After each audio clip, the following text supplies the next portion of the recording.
Allahu Akbar, Allahu Akbar, Allahu Akbar, Allahu Akbar. Ashhadu an la ilaha illallah. Ashhadu an la ilaha illallah. And we bear witness that there is none worthy of worship besides Allah, the one who is unique and has no partners. قال الله تعالى في القرآن الكريم قل هو القادر على أن يبعث عليكم العذاب من فوقكم أو من تحتكم أو من تحت أرجلكم أو يلبسكم شيئا ويذيق بعضكم بأس بعض فانظر كيف نصرف الآيات لعلهم يفقهون. Allah says that Allah has the power to afflict you with challenges from above you or from beneath your feet, or consume all of you in mutual oppression and let you taste the fear from one another. And see how we display these signs so that you may understand. And then Allah says further, وَكَذَّبَ بِهِ قَوْمَكَ وَهُوَ الْحَقُّ قُلْ لَسْتُ عَلَيْكُمْ بِوَكِيلٍ. But your people are deceived by this, even though it be the truth, and say to them, I am not responsible for you. As the Quran says, وَلَقَدْ خَلَقْنَا الْإِنسَانَ فِي كَبَدٍ, that we've created mankind to struggle, to strive, just to go through those challenges, as if there is something in those challenges that makes us a better person, or that makes us reach to a destination where Allah wants us to be at. So we need to find out what that is. Now it all started back, and I've told the story already in the iPaper as well, so it all started back at the time of Nabi Adam. When Allah created mankind, Allah says, يا آدم اسكن أنت وزوجك الجنة فكلا من حيث شئتما ولا تقربا هذه الشجرة فتكونن من الظالمين. When Allah instructed Nabi Adam, dwell you with your partner into this blissful station or state which we call Jannah, and enjoy its offerings as you wish, but do not approach this one tree of temptation, lest you become part of those who are lost. So we have romanticized the story because we don't know really what happened back there. So we've romanticized the story of Adam and Eve in the garden. They're completely naked and they don't know what's going on, and they're eating from this apple, and it's a beautiful apple on a tree, and there's a snake that distracts them. And so we've lived with that story for a long time. But I think it's time that we are now in the 21st century to understand that there is no difference between us and Adam and Eve. We refer to them as our forefathers. But if we really understand that we as a nation, as a humanity, that we are one, then there's no difference between the responsibilities that were laid on Adam and Eve and the responsibilities that are laid on us as individuals, as part of that human race. So we cannot go and say, yeah, but our forefathers did that, so they should be blamed for all the stuff that's happening to us. Each one of us have to take responsibility for that mistake we did as a human race, not as Adam and Eve. So we were this one human race, we were connected, we were united, and then we exercised our free will. And within that unity that we were in, when we started to taste this apple or this tree or whatever we want to call it, Allah made us experience duality. Right? And Allah says that this is not a plane of duality. This Jannah that you are in, this state of bliss, where there's bliss, there can't be this experience of duality. So go you down there to earth, where you can experience this duality. And we will set up the plane there for you in such a way that you will experience challenges. You will experience some love and some happiness, but you will also experience sadness and oppression. And vie one another to do good on that plane. And as if we have to struggle through this plane, through the challenges and the duality that's there, to come out the best of us at the end of the day, and go back into that state of unity, that state of oneness as humanity. Now, if we fail to see that's the reality of us here on this plane as human beings, then you're going to blame the tsunami. Why does Allah send a tsunami and so many innocent people are getting killed? Why is it that Allah makes so many innocent children suffer of hunger, for example? Why is there oppression? Why is there homophobia? Why is there patriarchy and all of these things? But understanding that it was set up like that.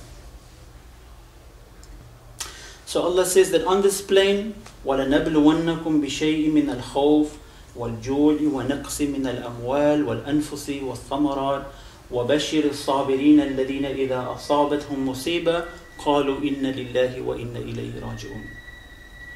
So, and be sure, Allah says, that we will certainly test you with fear, with hunger, with loss in money, with loss in lives and possession. But give glad tidings to those who are patient and those who are constantly persevering.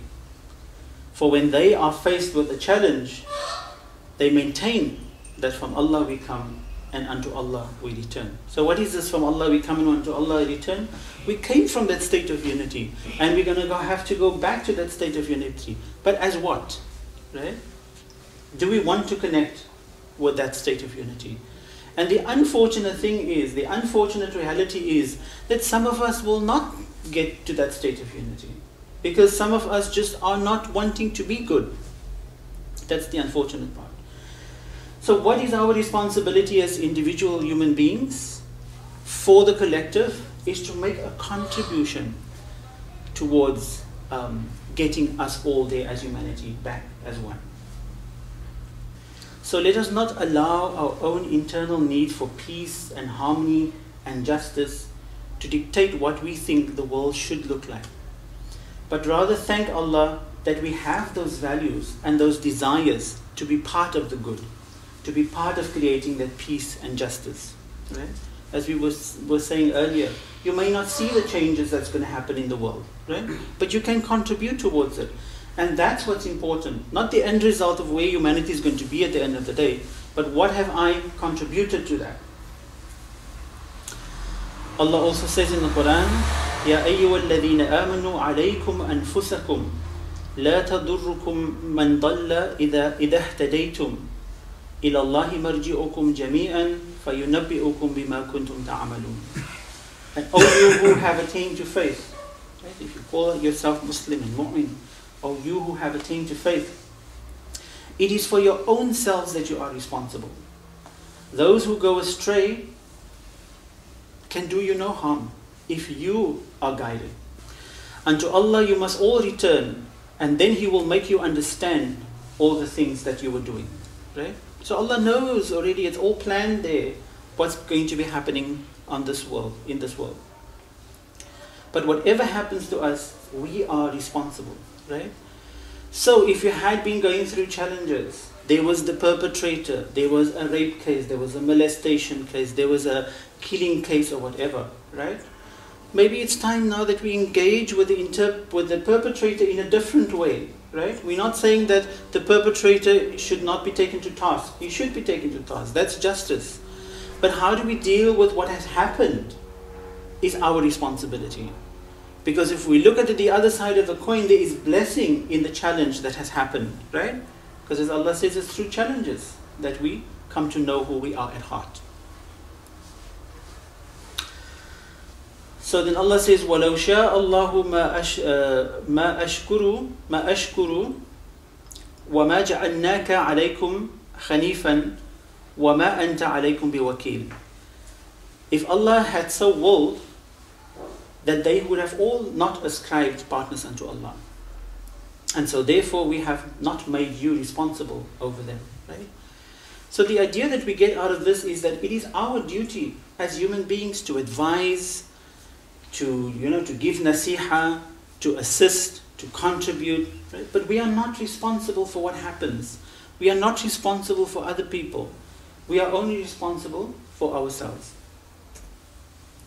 Even Shaitan on the day of judgment is going to say, when people are going to turn around and say to shaitan, but you misled us. Then shaitan will say, I was only making the suggestions, but I'm not responsible for you. Right? So maybe there's a good example that we follow shaitan, that we don't take responsibility for other people, but we take responsibility for ourselves.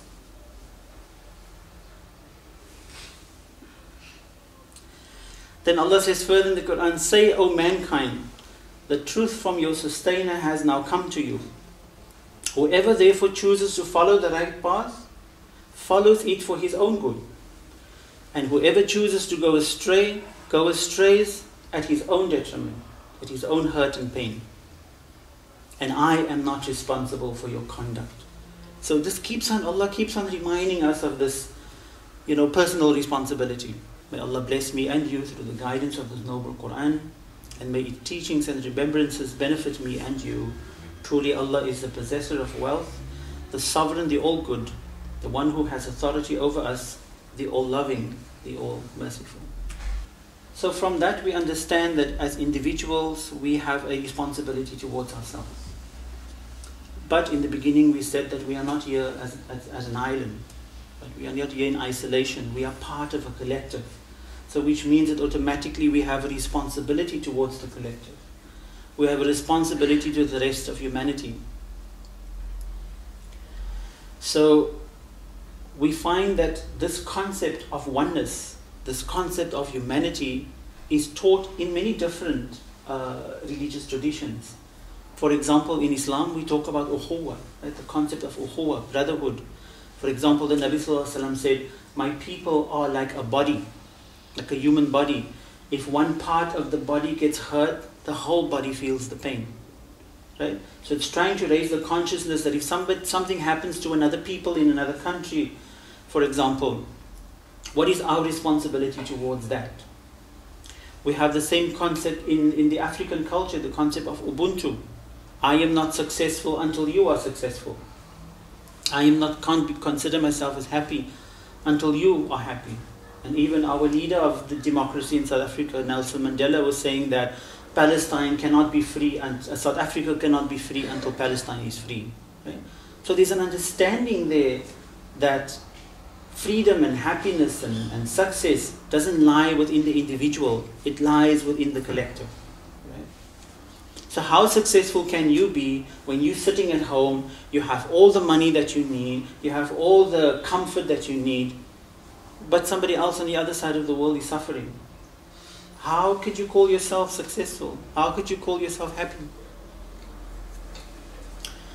Even Gandhi, for example, was trying to encourage Zia-ul-Haq at the time of the division between India and Pakistan to not go along with the British to cause this divide between Pakistan and India. And we see the ugliness that are emerging from that region because of that split. Right? So there was a consciousness there that when we split ourselves in disagreeing and being selfish, we're not creating that unity amongst one another. Why am I failing to see that I and the people are not one? Why am I failing to see that? That if they fail, then I also fail. What prevents me from seeing that collective? That if I'm absorbed only within myself, then I forget that I'm part of a whole. So can I truly be successful and can I truly be happy if everybody else around me cannot be part of that? I've been watching this trend on YouTube, and I've mentioned it earlier also, of how now suddenly when we have this Israeli-Palestine conflict, suddenly people are starting to talk more about this Mahdi that's supposed to come. And Hindus are talking about it, and Jews are talking about it, Christians are talking about it.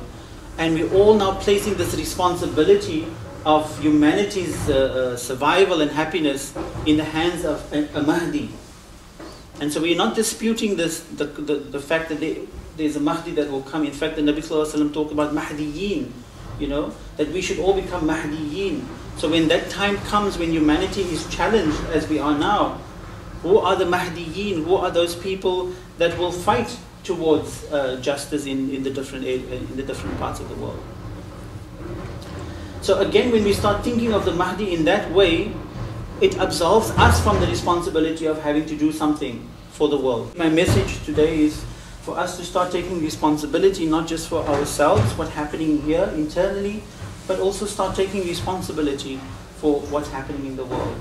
And look at what contributions can we make to make this a better world, even if we're not going to be seeing the end result of that. Oh Allah, assist those who assist the cause of Muhammad sallallahu alaihi wasallam. Oh Allah, assist those who strive towards good in every place. Oh Allah, make things easy for us and remove difficulty from us. Allahu Akbar, Allah.